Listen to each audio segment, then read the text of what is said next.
Olá pessoal, sejam bem-vindos a mais um vídeo aqui no canal. Dessa vez nós vamos continuar falando sobre as conjurações na história do Brasil. Falamos sobre a conjuração mineira, se você não viu, volta lá no vídeo anterior para ver. E agora nós vamos ver as conjurações que vieram em seguida. A conjuração carioca e a conjuração baiana. Antes de começar, já quero pedir para, na confiança, você deixar aqui embaixo já o seu like. Se ainda não segue, seguir o canal e ficar por dentro de todas as novidades. Beleza?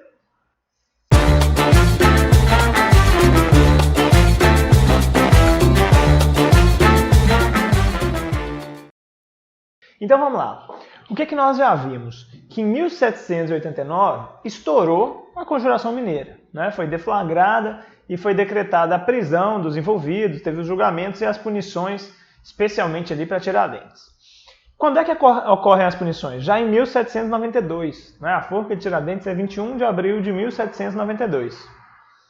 E eu disse ao final daquele vídeo que um dos efeitos da Conjuração Mineira é que ela motivou outras conjurações posteriormente. E olha só, em 1794, pouquíssimo tempo depois, a gente já está tendo uma conjuração carioca, uma conjuração no Rio de Janeiro.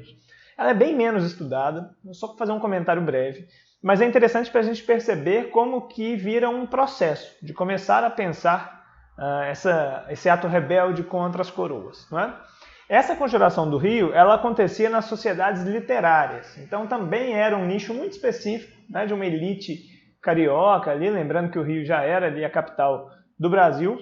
Então você tem ali algumas reuniões importantes em que se discute muito essa ideia de uma república, de uma autonomia, mas o que chama atenção nessa conjuração, e talvez por isso ela seja menos estudada, é que não havia nenhum plano concreto, não existia ali definido um plano de ação dos conjurados. Era mais um espaço de troca de ideia, de construção mais ideológica, mental, de como seria esse projeto de nação. Então, até por conta disso, as punições foram um pouco mais leves, A coroa descobre que está tendo esses debates e vai atrás de alguns dos principais envolvidos ali naquelas reuniões, e eles são presos, mas as penas são mais suaves, especialmente se a gente comparar com a de Tiradentes, na Conjuração Mineira, e com a que virá depois aos conjurados da Bahia. Alguns dos nomes dos envolvidos, pode ser que apareça, Manuel da Silva Alvarenga, é um dos mais importantes. Tem também Vicente Gomes e João Manso Pereira. A prisão dada a eles foi de aproximadamente 2 anos, uma pena mais leve, como eu tinha dito. Beleza, vamos agora ver o que acontece, olha só, 5 anos mais tarde, conjuração na Bahia. E qual que é a novidade? Então, primeiro, a gente entender novamente o contexto da sociedade brasileira como um todo, ali colonial, que já está nesse espírito de romper, de busca por liberdade, por autonomia. Essa começa a ser uma luta constante na história do Brasil, especialmente a partir da Conjuração Mineira. Se antes já existia, eu mencionei brevemente lá no vídeo da Guerra dos Mascates, se você não viu, veja lá. Mas agora essa ideia é muito forte, então ela começa a ficar muito forte, fica perceptível. E os elementos externos estimulam isso. Lá atrás, na Conjuração Mineira, eu já tinha dito da influência do Iluminismo e da Revolução Americana, independência dos Estados Unidos. Agora, no caso da Conjuração Baiana, a gente tem novos estímulos. Quais são esses novos estímulos? Ao menos 2. Além da própria Conjuração Mineira, que já é um estímulo para a Baiana, a gente pode pensar na Revolução Francesa, que agora sim, ela já aconteceu, e os baianos já estão vendo isso com um intervalo de quase 10 anos da Revolução Francesa, dizendo de liberdade.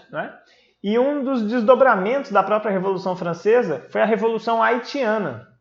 Então você teve uma grande revolução no Haiti, que está relacionada com a abolição da escravidão, olha só. Então é uma grande revolução haitiana, é essa a pauta, uma sociedade majoritariamente escravizada, que se rebela e faz abolição e independência, uma revolução muito inspiradora que a gente estuda muito pouco, mas ela vai inspirar fortemente os baianos.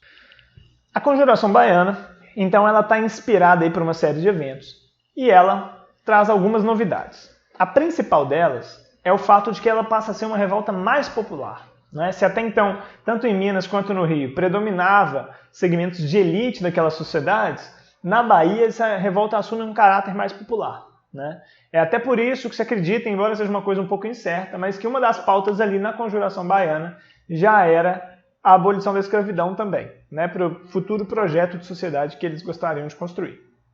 Então, temos novidades aí, mas o espírito é o mesmo, né? É o espírito da liberdade, é o espírito da autonomia, do autogoverno, tudo isso também inspirado por eventos externos, né? Então, desde muito cedo, a colônia inserida na dinâmica global aí de tudo que está acontecendo. Basicamente, eles vão se organizar de forma pública.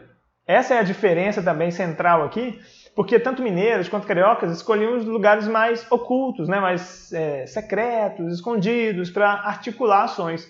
Os baianos vão fazer isso de forma explícita, né, nas ruas, e um dos principais meios, ou podemos dizer o principal meio, que eles encontraram de espalhar a ideia é por meio de panfletos, que circulavam de forma muito livre pela cidade de Salvador, principalmente. Né? Qual que é o problema disso? É óbvio. Né? É um ato de coragem, ao mesmo tempo arriscado, todos sabem, de se expor diante de uma coroa tão agressiva, né, tão violenta quanto era a coroa portuguesa com seus colonos rebeldes. O resultado é que eles conseguem identificar quem são os envolvidos, né, na confecção daqueles panfletos, principalmente. E a revolta ela é também contida pelas forças da coroa. Então eles identificam quem eram os responsáveis pelos panfletos, pelas ações públicas, e a revolta não chega a se consumar como um ato de separação, né, não chega a se travar como uma guerra ou coisa do gênero. Ela é abortada antes, os envolvidos são identificados e severamente punidos. Né? A gente pode dizer que são punidos de forma mais severa do que o que aconteceu nas Minas. Mas existem paralelos que a gente pode fazer. Se nas Minas Tiradentes foi enforcado, né, e sua cabeça ficou à mostra, né, ficou exposta na praça, para que todos vissem e lembrassem, né, do que foi aquele ato, no caso aqui da Bahia, a gente tem uma punição bastante peculiar. Um dos principais responsáveis pela confecção dos panfletos, que era Luiz Gonzaga das Virgens, ele foi também enforcado, esquartejado, mas eles mantiveram na forca as suas mãos, né? Exatamente porque eram as mãos que redigiam os panfletos. É muito simbólico isso, é um ato que tenta passar uma mensagem muito intimidadora, né? Mas isso não deu muito certo.